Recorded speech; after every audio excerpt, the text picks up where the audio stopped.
সাবেক বিদ্যুৎ ও জ্বালানি উপদেষ্টা তৌফিক ইলাহি চৌধুরী গ্রেফতার নেওয়া হয়েছে ডিবি কার্যালয়ে, আজ তোলা হতে পারে আদালতে। অন্তর্বর্তীকালীন সরকারের সংস্কার এজেন্ডার জন্য ডাচদের সমর্থন চাইলেন ডক্টর ইউনূস, সহযোগিতার আশ্বাস রাষ্ট্রদূতের। দেশ সংস্কারে হাওয়া লেগেছে আকাশপথে, শাহজালাল বিমানবন্দরে মাত্র 20 মিনিটে মিলছে লাগেজ, সেবার মান নিয়ে স্বস্তি। ফেনীতে ক্ষতিগ্রস্ত বাঁধের 66 পয়েন্ট এখনো উন্মুক্ত, দুশ্চিন্তায় বানভাসীরা। খাগড়াছড়িতে গ্রামীণ সড়কের ব্যাপক ক্ষতি। রংপুরে 20 মেগাওয়াট এবং বড়পুকুরিয়া বিদ্যুৎ কেন্দ্রে উৎপাদন বন্ধ, জনজীবনে নাভিশ্বাস, শিগগিরই মিলছে না সমাধান। মাদকের সহকারী উপপরিদর্শক থেকে শত কোটি টাকা রফিকুলের, রয়েছে 5টি ফ্ল্যাট দখল বাণিজ্যের অভিযোগ।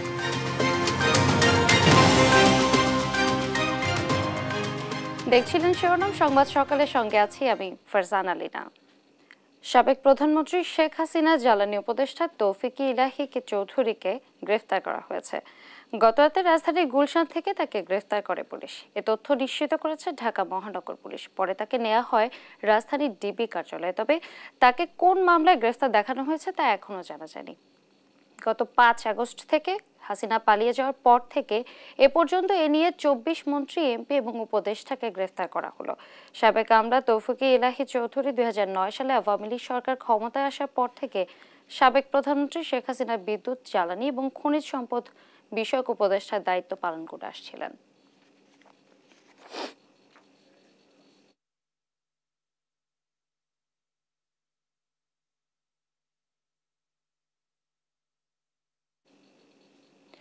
অন্তর্বর্তী সরকার শিক্ষা, অর্থ, শ্রম খাত, নির্বাচন কমিশন, বিচার বিভাগ, বেসামরিক প্রশাসন এবং ব্যবসার পরিবেশে গুরুত্বপূর্ণ সংস্কারে প্রতিশ্রুতিবদ্ধ বলে জানিয়েছেন প্রধান উপদেষ্টা ডক্টর মোহাম্মদ ইউনূস। মঙ্গলবার বিকেলে রাষ্ট্রীয় অতিথি ভবন যমুনায় নেদারল্যান্ডসের রাষ্ট্রদূত ইরমা ভ্যান ডুরেন সাক্ষাতে এলে এ কথা বলেন তিনি। সরকারের উচ্চাভিলাষী সংস্কার এজেন্ডার ডাচদের সমর্থন কামনা করে ডক্টর ইউনূস বলেন, শেখ হাসিনার শাসনের প্রতিটি প্রতিষ্ঠান ধ্বংস করে ফেলা হয়েছিল। এসব প্রতিষ্ঠানকে ঢেলে সাজাতে হবে। এই সময় অন্তর্বর্তী সরকারের প্রতি তার দেশের পূর্ণ সমর্থন ব্যক্ত করেন রাষ্ট্রদূত। বলেন, নেদারল্যান্ডস বাংলাদেশের কৃষি, শিল্প, অর্থনীতি, বন্যা ব্যবস্থাপনা সহ নানা বিষয়ে সহযোগিতা আরও জোরদার করবে।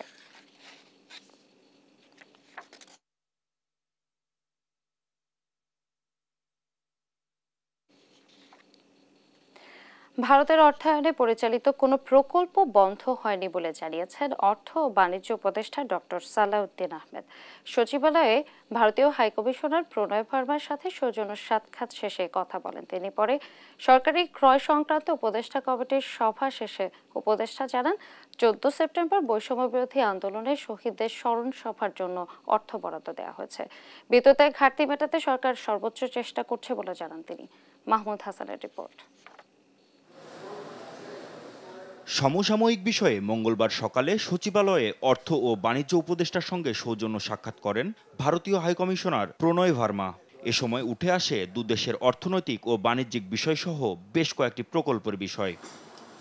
বৈঠক শেষে অর্থ ও বাণিজ্য উপদেষ্টা ডক্টর সালেহ উদ্দিন আহমেদ জানান, ভারতের সঙ্গে $736 কোটি ঋণ চুক্তির মধ্যে $180 কোটি পাওয়া গেছে। বাকিটাও বিভিন্ন প্রকল্পে ছাড় করবে। দুদেশের সম্পর্ক আগের মতোই চলমান থাকবে বলেও জানান তিনি। And these are very important projects, you know. Then there will be some future projects also. We will not just stop at whatever we have got. They also offered something and we have also devised, and we will talk about those projects, funding of the project, implementation part of it. Then another important thing is the commerce. You know, Bangladesh and India are the two important partners. There are some issues that we have got some trade deficit, but this will be sorted out. বিজ্ঞান প্রযুক্তি সহ আরও বড় প্রকল্পে বিনিয়োগের আগ্রহ প্রকাশ করায় বাংলাদেশে বিনিয়োগে ভারতকে আহ্বান জানান অর্থ উপদেষ্টা। They have expertise in very field, including nuclear field and all that. So there is our project and our scientific research laboratory, you know, under that is another hat I am wearing, science and technology. So they also offer, and they are already doing it. So science and technology cooperation, which is very, very important. So overall that is thing, and we have assured them Bangladesh is a very good place for investment, for economic cooperation, and they have taken note and they continue. That's very strong. এদিকে ঢাকা দিল্লি একসাথে আগের মতোই কাজ করছে বলে দাবি করেছেন ভারতীয় হাইকমিশনার। আগের মতোই অন্তর্বর্তী সরকারের সঙ্গে দ্বিপক্ষীয় সম্পর্ক এগিয়ে নেবে Bharat. Our development cooperation projects, many of them, as he mentioned, are important big projects which have been identified by Bangladesh for their own benefit, and we are happy to take them forward. Of course, there will be issues in implementation which we will have to resolve through mutual cooperation, but our approach moving forward is a positive and constructive. পরে সরকারি ক্রয় সংক্রান্ত উপদেষ্টা কমিটির সভা শেষে বৈষম্য বিরোধী আন্দোলনে শহীদদের স্মরণ সভার জন্য প্রায় 5 কোটি টাকা বরাদ্দের কথা জানান উপদেষ্টা। বৈষম্য বিরোধী আন্দোলনে যারা শহীদ হয়েছে তাদের স্মরণ সভা হবে। মোটা টাইটেলটা হলো স্মরণ সভা 14 তারিখে, এবং এটার ভিতরে কিছু আনুষঙ্গিক খরচ আছে, খরচ বেশি না, সেটা অনুধাবন। বিদ্যুতের ঘাটতি মেটাতে চেষ্টা করছে সরকার। স্বাভাবিক হতে কিছুটা সময় লাগবে বলেও জানান ডক্টর সালেহ উদ্দিন আহমেদ। মাহমুদ হাসান, দেশ টিভি, ঢাকা। ভবিষ্যতে সীমান্তে বাংলাদেশি হত্যা বন্ধে সংশ্লিষ্ট কর্তৃপক্ষকে নির্দেশ দিয়েছেন স্বরাষ্ট্র উপদেষ্টা অবসরপ্রাপ্ত লেফটেন্যান্ট জেনারেল মোহাম্মদ জাহাঙ্গীর আলম চৌধুরী। মঙ্গলবার দুপুরে সচিবালয়ে আইনশৃঙ্খলা বাহিনী বৈঠক শেষে তিনি এসব কথা জানান। বলেন, এবারে দুর্গাপূজায় নিশ্ছিদ্র নিরাপত্তা ব্যবস্থা করা হবে। তৌফিক মাহমুদ মুন্নার রিপোর্ট। গেল 1 সেপ্টেম্বর মৌলভীবাজারের জুড়ি উপজেলার লালারচক সীমান্তে স্বর্ণদাস নামে কিশোরী নিহত হন। এই ঘটনার পর গত 5 সেপ্টেম্বর পররাষ্ট্র মন্ত্রণালয় ভারত সরকারের কাছে আনুষ্ঠানিকভাবে কড়া প্রতিবাদ ও নিন্দা জানায়। সর্বশেষ সোমবার ঠাকুরগাঁয়ের বালিয়াডাঙ্গি সীমান্তে জয়ন্ত কুমার সিংহ নামের এক কিশোর বিএসএফের গুলিতে নিহত হয়। এমন বাস্তবতায় সচিবালয়ে দুর্গাপূজার আইন শৃঙ্খলা নিয়ে বৈঠক অনুষ্ঠিত হয়। স্বরাষ্ট্র উপদেষ্টার সভাপতিত্বে আইন শৃঙ্খলা বাহিনীর ঊর্ধ্বতন কর্মকর্তা এই বৈঠকে উপস্থিত ছিলেন। বৈঠক শেষে উপদেষ্টা বলেন, সীমান্তে হত্যা বন্ধে কর্তৃপক্ষকে ব্যবস্থা নেওয়ার নির্দেশ দেওয়া হয়েছে। ভবিষ্যতে এই ধরনের ঘটনা যেন না ঘটে এই ব্যবস্থা নেওয়ার জন্য আমি সংশ্লিষ্ট অথরিটিকে আদেশ করেছি, এবং আমি আশা করব ভবিষ্যতে এই ধরনের ঘটনা ঘটবে না। এই পূজার সময় কিন্তু এখানে আরেকটা সমস্যা দেখা যায়, যেহেতু আমাদের যাওয়া আসা করে, মানে এই পারের লোক ও পারে পূজা দেখতে যায়, ওই পারের লোক এই পারে পূজা দেখতে আসে। আমি এই জন্য এখানে সবাইকে আমি অনুরোধ করেছি যে এবার যেন আপনারা বর্ডার বেল্টে ভালো ভালো পূজা মণ্ডপ করেন, যেন আমাদের লোক ওই পারে যেন না যায় পূজা দেখার জন্য, আর ওই পারের লোকও যেন এই পারে না আসে, এইটার ব্যবস্থা নেওয়ার জন্য। এবারে দুর্গাপূজায় সব ধরনের নিরাপত্তা দেওয়া হবে উল্লেখ করে উপদেষ্টা জানান, এবার পুজো হবে 32,666টি পূজা মণ্ডপে। এবারকার স্বেচ্ছাসেবক নিয়োগটা একটা ডিফারেন্ট হবে। স্বেচ্ছাসেবক বাংলাদেশের যে কোনো নাগরিকের থেকে নিয়োগ করা হবে, এবং এই স্বেচ্ছাসেবকদের টাইমও দেওয়া যাবে। যে ধরেন যে স্বেচ্ছাসেবক রাত 1টা থেকে রাত 3টা পর্যন্ত, স্বেচ্ছাসেবক রাত 3টা থেকে রাত 5টা পর্যন্ত, এবং এই স্বেচ্ছাসেবকদের সংখ্যা কমের পক্ষে রাত্রে 3 জন, দিনে 2 জন। এবারে দুর্গাপূজায় প্রধান উপদেষ্টা 4 কোটি টাকার বরাদ্দ দেওয়ার কথা জানান স্বরাষ্ট্র উপদেষ্টা। তৌফিক মাহমুদ মুন্না, দেশ টিভি, ঢাকা। অন্তর্বর্তী সরকার দায়িত্ব নেয়ার পর হযরত শাহজালাল আন্তর্জাতিক বিমানবন্দরে বইছে সুবাতাস। যাত্রী লাঞ্ছনা, লাগেজ কেটে চুরি, ইমিগ্রেশন পুলিশ, কাস্টমস সহ পদে পদে হয়রানির বদলে যাত্রী সেবার মান বাড়িয়েছে কর্তৃপক্ষ। মাত্র 20 মিনিটে লাগেজ পেয়ে স্বস্তি যাত্রীদের। ফ্রি ওয়াইফাই, ফ্রি টেলিফোন সার্ভিসেও কমেছে যাত্রী ভোগান্তি। হযরত শাহজালাল আন্তর্জাতিক বিমানবন্দর ঘুরে রিপোর্ট করছেন জান্নাতুল মোহনা। যাত্রী ভোগান্তি, অনিয়ম, অব্যবস্থাপনায় যেন নিত্যদিনের ঘটনা হযরত শাহজালাল আন্তর্জাতিক বিমানবন্দরে। তবে অন্তর্বর্তীকালীন সরকার ক্ষমতা নেওয়ার পর থেকেই পাল্টাতে শুরু করেছে বিমানবন্দরের পরিবেশ। দেশ সংস্কারের হাওয়া লেগেছে আকাশপথের বন্দরে। বদলে গেছে যাত্রী সেবা থেকে শুরু করে কার পার্কিং এলাকার নৈরাজ্য, ভেঙেছে দর্শনার্থীদের টিকিট বিক্রির সিন্ডিকেট ও পাবলিক টয়লেট সহ নাগরিক সব সেবায়। দীর্ঘদিনের অনিয়ম আর অশোভন আচরণের পর হঠাৎ দ্রুত লাগেজ প্রাপ্তি, ফ্রি ওয়াইফাই, ফ্রি টেলিফোন, কর্মচারীদের সদাচরণের মতো স্বাভাবিক ঘটনায়ও হতবাক প্রবাসী ও যাত্রীরা।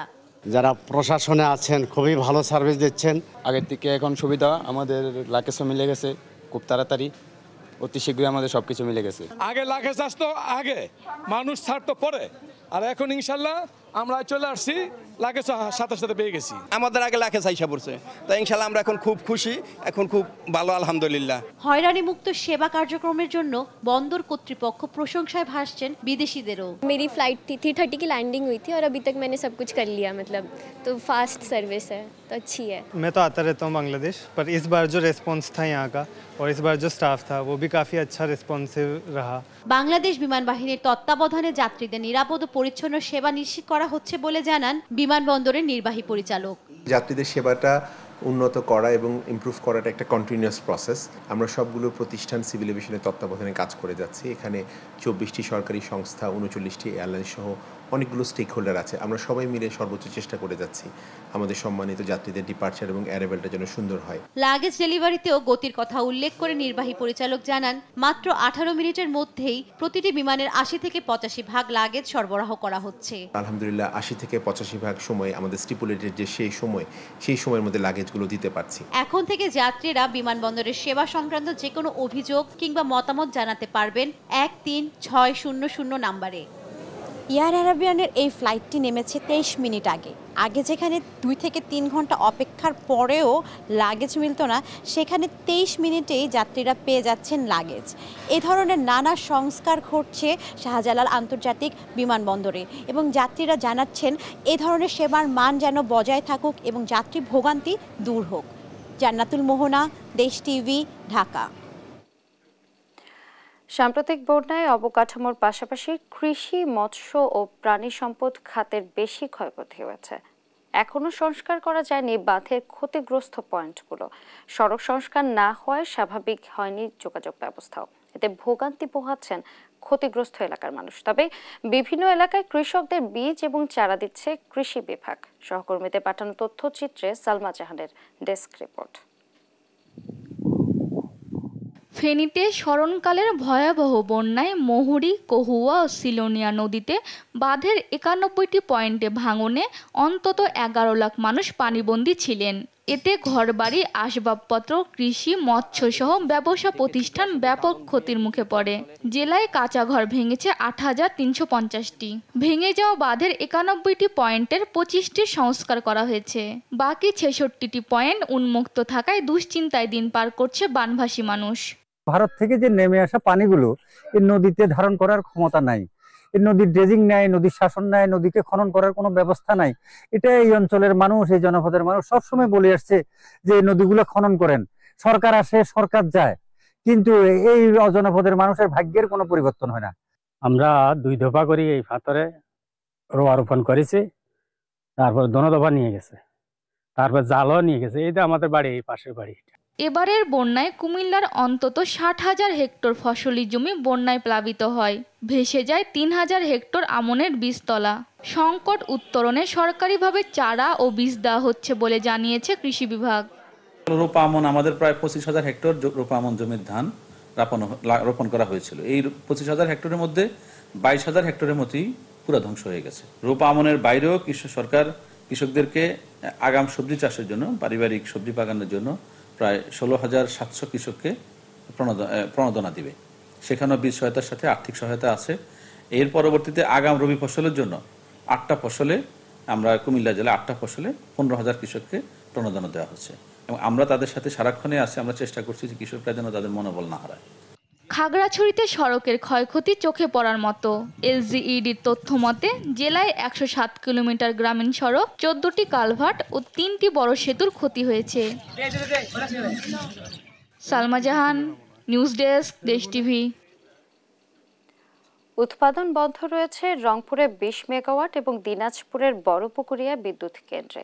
এই 2 বিদ্যুৎ কেন্দ্র বন্ধ থাকায় জাতীয় গ্রিডে বিদ্যুৎ সরবরাহ করতে না পারায় সীমাহীন দুর্ভোগে পড়েছেন এই বিভাগের মানুষ। কবে নাগাদ এই পরিস্থিতি স্বাভাবিক হবে তাও জানাতে পারেননি সংশ্লিষ্টরা। রংপুর থেকে রফিকুল ইসলামের প্রতিবেদন। দিনাজপুরের বড়পুকুরিয়ায় 3টি ইউনিট থেকে 525 মেগাওয়াট বিদ্যুৎ উৎপাদন হতো, কিন্তু দীর্ঘদিন বন্ধ রয়েছে 2টি ইউনিট।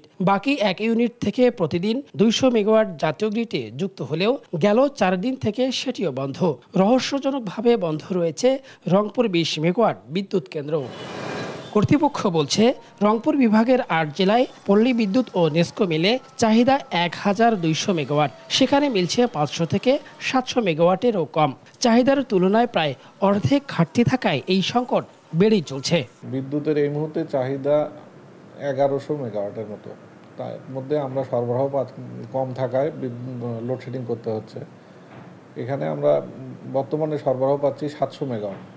বিদ্যুতের এমন ভয়াবহ বিপর্যয় ও লোডশেডিংয়ে নাভিশ্বাস উঠেছে জনজীবনে। প্রায় কর্মহীন থাকছেন বিদ্যুৎ চালিত ক্ষুদ্র ব্যবসায়ীরা। গ্রামে যেমন আগে কারেন্ট গেলে 2 ঘন্টা 2.5 ঘন্টা ছিল না, শহরে আধা ঘন্টা 45 মিনিট পর্যন্ত কারেন্ট থাকে না, একটা না। কারেন্ট না থাকার সত্ত্বে আমাদের কাজ কাম কম হইতেছে, সাপ্লাই কম দিতে পারতেছি। এখন ধরুন যে 3-4 ঘন্টা 5 ঘন্টা এরকম লোডশেডিং, এই জন্য ধরুন যে আমার কাজটা সময়মতো আমি করতে পারতেছি না। সাধারণ মানুষ বলছেন লো ভোল্টেজ ও লোডশেডিংয়ে নষ্ট হচ্ছে ইলেকট্রনিক যন্ত্র।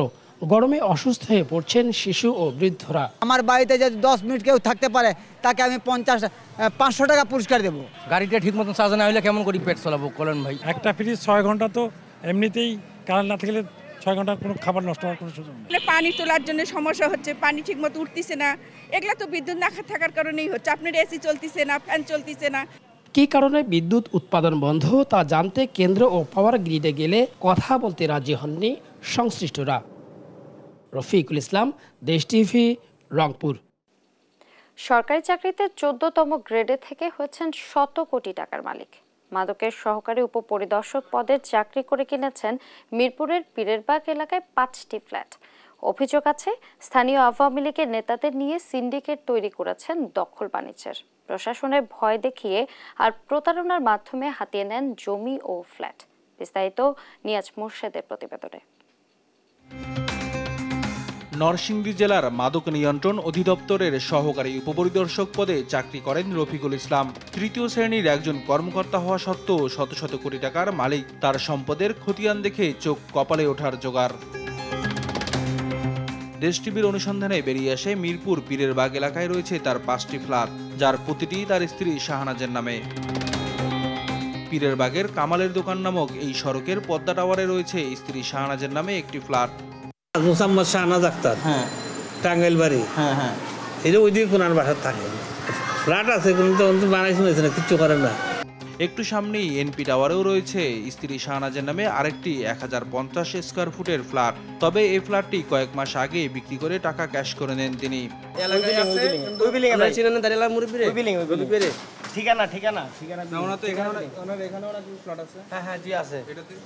এছাড়া একই এলাকায় ঠিকানা ভবনের 8ম তলায় 1200 স্কয়ার ফুটের ফ্ল্যাটটি তিনি নিজেই বসবাস করেন।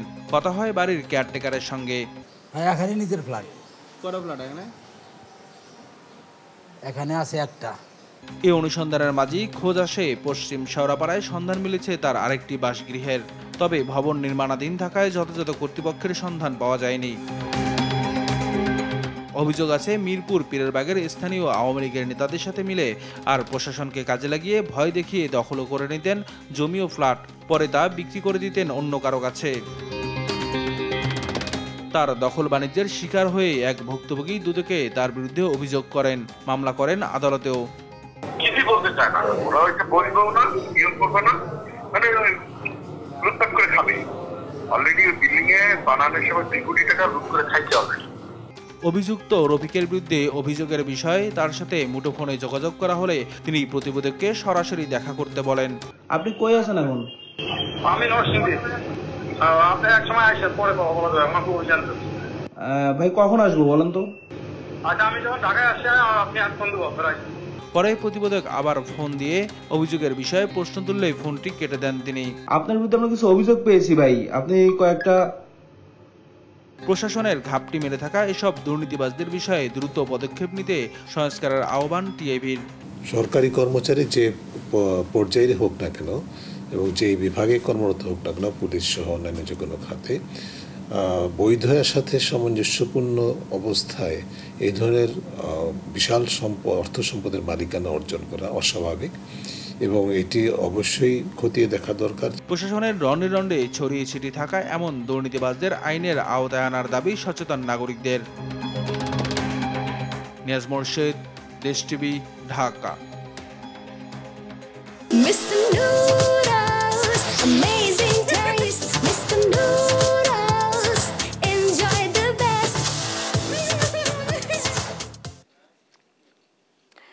বিএনপির রাজনীতির সাথে জড়িত থাকায় 2010 সালে ডান হাতের কবজি পর্যন্ত কেটে নেওয়া হয় লুৎফর রহমান নামের এক ব্যক্তির। 2018 সালে আওয়ামী লীগের করা নাশকতার মামলায় বেশ কয়েক মাস জেলও খাটেন তিনি।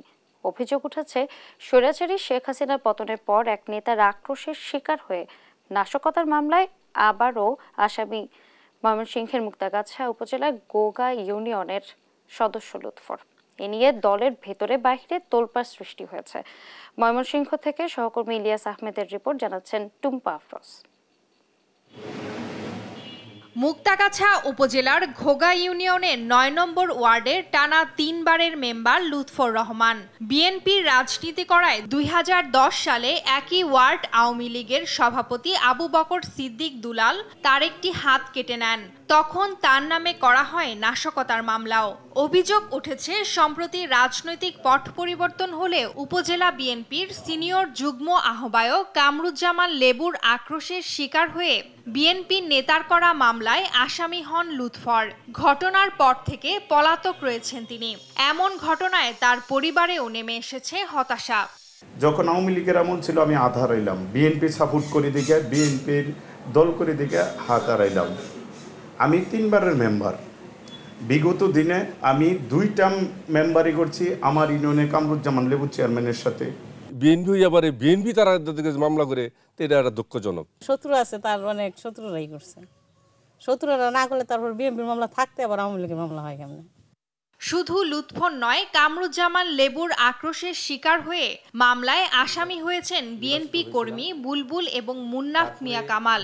ফেরারি আসামি হয়ে বাড়ি ছাড়া তারা। 22 সালে ইউনিয়ন পরিষদ নির্বাচন হয়, আমি তার ফেভারে বা তার পক্ষে ইউনিয়ন পরিষদ নির্বাচন করি নাই বিদায় রাগ বা জিতের বশবর্তী হয়ে উনি আমার অনেক ক্ষতি করার চেষ্টা করতেছে। নাশকতার মামলায় বিএনপির 3 জনকে আসামি করা দুঃখজনক বলছেন সিনিয়র নেতারা। আর কামরুজ্জামান লেবুর দাবি, তারা বিএনপি নয় আওয়ামী লীগের রাজনীতির সাথে জড়িত। লেবু চেয়ারম্যান যেই হোক, দলের যত বড় নেতাই হোক, জননেতা, দেশ নেতা, ভবিষ্যৎ রাষ্ট্রনায়ক তারেক রহমানের সুস্পষ্ট নির্দেশনা আছে যে চোর বিদায় করে ডাকাত আনা যাবে না। দীর্ঘদিন আওয়ামী লীগ করে, মুন্নাফরাও আওয়ামী লীগ, যুবলীগের সাথে একবার ছবি সহ সবই আছে। যুবলীগের সাথে এলাকায় মহড়া নানা নিয়ে আছে। যে জাকারিয়া হারুন যেটা বলছে, এটা তো ভালো একটা। নাশকতার অভিযোগ এনে গত 30 আগস্ট মুক্তাগাছা থানায় সাবেক সংস্কৃতি প্রতিমন্ত্রী KM খালিদ সহ 92 জনের নাম উল্লেখ ও অজ্ঞাত 1500 জনকে আসামি করে মামলা করেন দাউগাঁও ইউনিয়নের 9 নম্বর ওয়ার্ড বিএনপির সাধারণ সম্পাদক তারিকুল ইসলাম। নিউজ ডেস্ক, দেশ টিভি। আন্তর্জাতিক প্রসঙ্গ। অশান্ত ভারতের মণিপুর রাজ্য বিভিন্ন জায়গায় রকেট এবং ড্রোন হামলা চালিয়েছে কুকি বিদ্রোহীরা। মোতায়েন করা হয়েছে যৌথ বাহিনী। রাজ্যের অত্যাধুনিক প্রযুক্তির ক্ষেপণাস্ত্র এবং ড্রোনের যোগান দিচ্ছে কারা, তা নিয়েও উঠছে নানা প্রশ্ন। এ অবস্থায় আরও 3 জেলায় জারি করা হয়েছে কারফিউ। আগামী 5 দিনের জন্য বন্ধ ঘোষণা করা হয়েছে ইন্টারনেট পরিষেবা। রায়হান কবির শুভ্রর রিপোর্ট। হামলা, পাল্টা হামলা আর সহিংসতায় ক্রমশ দাবানলের মতো উত্তেজনা ছড়াচ্ছে ভারতের মণিপুর রাজ্যে। ড্রোন, ক্ষেপণাস্ত্র দিয়ে হামলা, বেসামরিক নাগরিকের মৃত্যু, মণিপুর রাইফেলসের 2টি ব্যাটালিয়নের অস্ত্রাগার থেকে অস্ত্রশস্ত্র লুটের চেষ্টা সহ একাধিক ঘটনাকে কেন্দ্র করে উদ্বিগ্ন ভারত। গেল সোমবারও উত্তপ্ত ছিল রাজ্যটির রাজধানী ইম্ফলের পরিস্থিতি। কতুর গ্রামে ড্রোন হামলা চালায় কুকিরা। এতে ব্যাপক ক্ষতিগ্রস্ত হয়েছে বেশ কিছু অবকাঠামো। অবস্থা সামাল দিতে মোতায়েন করা হয়েছে বিপুল সংখ্যক পুলিশ ও যৌথ বাহিনী। এদিকে শান্তি ফেরানোর ক্ষেত্রে প্রশাসনের ভূমিকা নিয়ে প্রশ্ন তুলে প্রতিবাদে নেমেছেন বহু মানুষ। রোববার রাতে ইম্ফলের রাস্তায় নামেন বিপুল সংখ্যক নারী। রাজ্যে শান্তি ফেরানোর পাশাপাশি মুখ্যমন্ত্রী এন বীরেন সিং এর পদত্যাগের দাবি তুলেছেন তারা। अभी मणिपुर में क्या हो रहा है सबको पता है। दिन ब दिन आदमी मर रहा है, कुकी लोग ने फायरिंग किया है। এই আবহে রাজ্যপালের সঙ্গে বৈঠক করেছেন মুখ্যমন্ত্রী। সাম্প্রতিক সহিংস সংঘর্ষে ক্ষতিগ্রস্ত পরিবারের সদস্যদের পাশে রয়েছে তার রাজ্যের বিজেপি সরকার বলে জানায় মুখ্যমন্ত্রী। মণিপুর পুলিশের কর্মকর্তা রাজীব সিং বলেন, রাজ্যে সাম্প্রতিক সহিংস ঘটনাগুলোর কারণে মণিপুর পুলিশ যৌথ বাহিনীর সঙ্গে বেশ কিছু পদক্ষেপ নিয়েছে। তাদের ঊর্ধ্বতন কর্মকর্তারা জেলা সদরে রয়েছেন এবং পরিস্থিতি মনিটর করছেন বলেও জানান তিনি। We are taking it very seriously. We have spoken to everybody from here to Delhi और वहाँ दिल्ली में भी NSG से भी हम लोगों ने बात किया है, DG NSG से बात किया है। সাম্প্রতিক সময়ে আক্রমণের জন্য অত্যাধুনিক প্রযুক্তির ক্ষেপণাস্ত্র এবং ড্রোন ব্যবহার করা হচ্ছে, সে নিয়ে ওঠে নানা প্রশ্ন। ইতিমধ্যে সামাজিক যোগাযোগ মাধ্যমে বিভিন্ন ভুয়া পোস্টকে ঘিরে উত্তেজনা সৃষ্টি হয়েছে বলে অভিযোগ ওঠে। এদিকে গুজবে কান না দিতে আহ্বান জানায় রাজ্য পুলিশ। রায়হান কবি শুভ্র, নিউজ ডেস্ক, দেশ টিভি। পাকিস্তান সিরিজ অতীত, এবার ভারত সিরিজে নতুন করে শুরুর লক্ষ্য বাংলাদেশ দলের। মিরপুরের হোম অফ ক্রিকেটে অনুশীলন শেষে এই কথা বলেন wicket keeper batter Liton Das. লাল সবুজ জার্সিতে এক দর্শক সার্ভিস দেয়া লিটন মনে করেন দলের দায়িত্ব নেওয়ার এখনই সঠিক সময়। রিফাত আঞ্জুমের রিপোর্ট। বাংলাদেশ টেস্ট দলের বড় ভরসার নাম লিটন দাস। গেল কয়েক বছর ধরে লাল বলের ক্রিকেটে বাংলাদেশকে সেই ভরসা দিয়ে এসেছেন লিটন। সম্প্রতি সাদা বলের ক্রিকেটে লিটন যতটাই ফিকে ততটাই উজ্জ্বল লাল বলের ক্রিকেটে। গেল 4 বছর টেস্টে স্বীকৃত উইকেটকিপার ব্যাটারদের মধ্যে লিটনের উপরে শুধু ঋষভ পান্থ আর মোহাম্মদ রিজওয়ান। তবে 49.79 গড়ে লিটন সবাইকে ছাপিয়ে সবার উপরে। আন্তর্জাতিক ক্রিকেটে প্রায় 1 দশক কাটানো লিটন এখন আরও পরিণত। অনুশীলন শেষে গণমাধ্যমকে জানান পরিণত বয়সে নিজের দায়িত্বের কথা। স্বাভাবিক, আমি অলমোস্ট 9-10 বছর হয়ে গেছে ক্রিকেট খেলতে, সো ওইটুকু এক্সপিরিয়েন্স তো হয়েছে। এখনই সময় দায়িত্ব নেওয়ার, তো দায়িত্ব যদি এখন না নিই তো আর কবে। সো সুযোগ পেলে আমি বলতেছি যে জিনিসটা যে দায়িত্ব নেওয়ার সময় এসেছে, বাট জিনিসটা এই না যে প্রতি ম্যাচে আমাকে দায়িত্ব নিতে হবে। আমি মানুষ, আমাদের মিস্টেক হতে পারে। আসন্ন ভারত সিরিজের আগে পাকিস্তান সিরিজের ইতিহাস এখন অতীত। নতুন সিরিজে চান নতুন চ্যালেঞ্জ নিতে। দেখেন, আমরা পাকিস্তানে খুব ভালো ক্রিকেট খেলেছি, এটা আমার কাছে মনে হয় এটা পাস্ট হয়ে গেছে, বাট এখান থেকে আমরা কিছুটা কনফিডেন্স পেয়েছি। বাট হোমে যখন ইন্ডিয়ার সাথে খেলবো, India always better side. So আমি বলবো না যে খুব চ্যালেঞ্জিং হবে না, আবার খুব সহজ হবে। জিনিসটা তাদের কন্ডিশনে তারা খুব ভালো দল এবং তাদের টেস্ট ক্রিকেটের যদি র্যাঙ্ক তারা রাখেন খুব উপরে, তো আমার মনে হয় আমাদের জন্য খুব চ্যালেঞ্জিংই হবে। ভারত সিরিজের আগে মঙ্গলবারও মিরপুরে চলেছে টাইগারদের অনুশীলন। নেটে ঘাম ঝরানো মুশফিক সাদমানদের সাথে শরীফুল রানা, হাসান মাহমুদরাও সানিয়েছেন নিজেদের। রিফাত আঞ্জুম, দেশ টিভি, ঢাকা। রাওয়ালপিন্ডি টেস্টে ঝড়ো গতির বোলিং দিয়ে ক্রিকেট বিশ্বের নজর কেড়েছেন নাহিদ রানা। ভিনদেশে কোনো ফাস্ট বোলারের সাথে তুলনা পছন্দ করেন না তিনি। ভারত সফরের প্রস্তুতিতে বেশ আত্মবিশ্বাসী তরুণ নাহিদ। তাওসিফুল হাসানের রিপোর্ট। ক্রিকেটে গতিময় পেস বোলারদের কথা বলতে গেলেই সবার চোখে ভেসে ওঠে ব্রেট লি ও শোয়েব আখতারের কথা। তবে বাংলাদেশের young pace sensation Nahid Rana ভিনদেশি কোনো নামের ছায়ায় থাকতে চান না এক মুহূর্ত। 21 বছর বয়সী নাহিদ রানা অবশেষে পরিচয় দিয়েই দিলেন জেনজির। নিজেকে বিশ্বের কাছে তুলে ধরতে চান আপন পরিচয়ে, বাংলার রাওয়ালপিন্ডি এক্সপ্রেস হিসেবে নয়, শুধুমাত্র নাহিদ রানা হিসেবেই। আসলে আমি মানে কারোর মতো হতে চাই না, আমি নাহিদ রানা হতে চাই বাংলাদেশের। রাওয়ালপিন্ডি টেস্টে বিশ্ব ক্রিকেটের নজর কেড়েছেন বাংলাদেশের তরুণ ফাস্ট বোলার। পাকিস্তান সফরে তুলেছেন গতির ঝড়। ঘন্টায় 152 কিলোমিটার গতিতে বল করে হইচই ফেলে দিয়েছেন ক্রিকেট প্রাঙ্গণে। দেশের কোনো ফাস্ট বোলারের হাত থেকে যে এত গতি আগে দেখা যায়নি। নাহিদের গতি দেখে পাকিস্তানের সংবাদ মাধ্যমে শোয়েব আখতারের সঙ্গে তুলনাও হয়েছে। তবে তার মতো হতে বা সেই তুলনায় যেতে চান না তিনি নিজে। ছোটবেলা থেকে যেসব টাইগার পেসারদের খেলা দেখে বড় হয়েছেন সবাই ছিলেন নাহিদের আইডল। সত্যি কথা বলতে আমি সেভাবে কাউকে ফলো করা হয় না, তবে আমার বাংলাদেশের সব পেস বোলার ভালো লাগে, কারণ তাদের টিভিতে খেলা দেখে বড় হয়েছি। সেরকম মানে কেউ একজন, আমি বললাম তো বাংলাদেশের সবারই ভালো লাগে, ওদের সবার খেলা দেখে আমি বাংলাদেশের যারা আমার সিনিয়র, সবাই তো আমার সিনিয়র, তাদের খেলা দেখে টিভিতে এই ধরনের ছোট থেকে বড় হয়েছে, তো সবার বোলিংই ভালো লাগে আমার। বাংলাদেশের প্রথম শ্রেণীর ক্রিকেটে ও বিপিএলে গতির ঝড় তোলার পর গত মার্চে সিলেটে শ্রীলঙ্কার বিপক্ষে টেস্ট অভিষেক তার। প্রথম টেস্টে 2 ইনিংস মিলিয়ে 5 উইকেট শিকার করলেও বোলিং খুব গোছানো ছিল না, কিন্তু অনেক উন্নতির ছাপ রাখেন তিনি পাকিস্তান সফরে। তার গতিও যেমন ধারাবাহিকভাবে দেখা যায় আগের চেয়ে বেশি, তেমনি স্কিল, লাইন লেংথ, ব্যাটসম্যান বুঝে বল করা, আগ্রাসন সবকিছুতেই ছিল অগ্রগতি অগ্রগতির পরিষ্কার প্রমাণ। পাকিস্তানের প্রথম টেস্টে বাবর আজমের উইকেট নেন তিনি। পরের টেস্টে তার বাড়তি বাউন্স সামলাতে না পেরে বিদায় নেন মোহাম্মদ রিজওয়ান। দ্বিতীয় ইনিংসে তো তার দুর্দান্ত বোলিংয়ে 4 উইকেট বাংলাদেশকে অনেকটা এগিয়ে নেয় জয়ের পথে। সব মিলিয়ে এই সফরে দলের প্রত্যাশা ও নিজের চাওয়াকে এক বিন্দুতে মেলাতে পেরে খুশি 21 বছর বয়সী এই ফাস্ট বোলার। স্বপ্নের মতো নয়, কিন্তু আমি যেটা আশা করছিলাম কিংবা টিম যেটা আমার কাছে আশা করছিল ওই জিনিসটা করতে পারছি, কিংবা দেশ ছাড়া আগে আমি বলছিলাম যে দেশের জন্য কিছু করতে চাই, তো করতে পারছি, আলহামদুলিল্লাহ অনেক ভালো লাগছে। পাকিস্তান সফর নাহিদকে তারকা বানিয়েছে। দেশে ফেরার পর চাপাই নবাবগঞ্জে নিজ বাড়িতে ফিরে বিশাল সংবর্ধনা পেয়েছেন তিনি। সংবর্ধনা দেওয়া হয় তার কোচ ও বাংলাদেশের সাবেক টেস্ট পেসার আলমগীর কবিরকেও। মানুষের ভালোবাসা তাকে প্রেরণা জুগিয়েছে আরও ভালো করতে।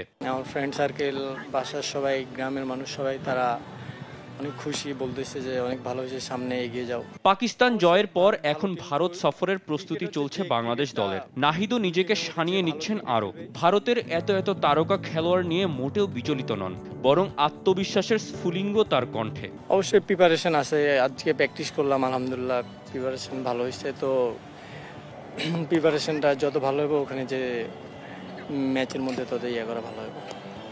অবশ্যই ভারত ভালো টিম, তো ক্রিকেট হচ্ছে যে ক্রিকেটটা দুই টিমের মধ্যে যে ভালো ক্রিকেট খেলবে সেই ম্যাচ জিতবে। সো তখন দেখা যাবে ম্যাচের মধ্যে। হ্যাঁ, অবশ্যই টার্গেট আছে, টিমকে আমার বেস্টটা এখনো দেওয়ার বাকি আছে, ইনশাল্লাহ দিব। বেস্ট জিনিস এটা তো বলে করা যায় না, এটা ধরেন রিদমের উপরে নির্ভর করে, কখন দেখবো হয়ে গেছে। মোহাম্মদ তৌসিফুল হাসান, স্পোর্টস ডেস্ক, দেশ টিভি। সংবাদ সকালে শিরোনামগুলো জানিয়ে দিচ্ছে আরেকবার।